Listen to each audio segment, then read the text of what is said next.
Cái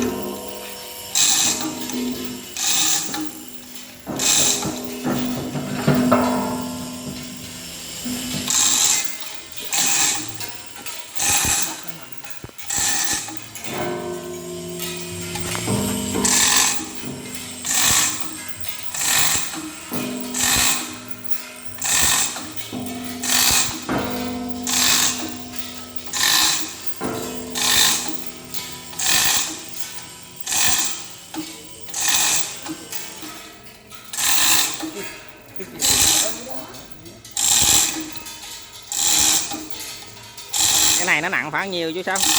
Này hả? Này dạ. 300 kg đổ lên. 300 kg. À, 500 đó hả? Dữ trời.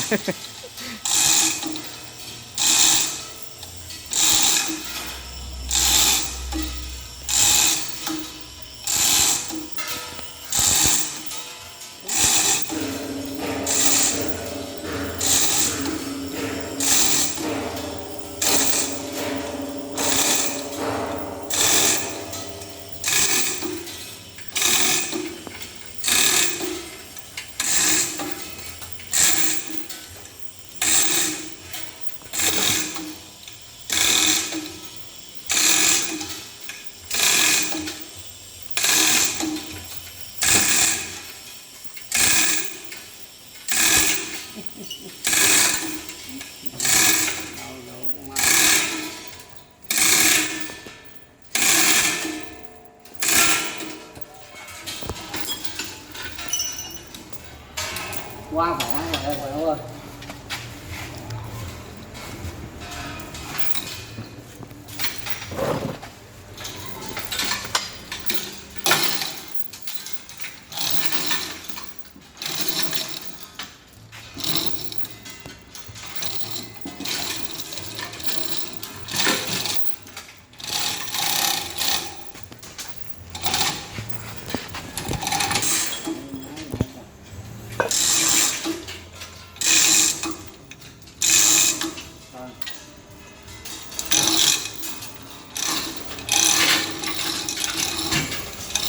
Bá về quẹo ơi. Nó bá bên kia rồi.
Vậy chưa anh? Chạy rồi chưa anh? Dạ.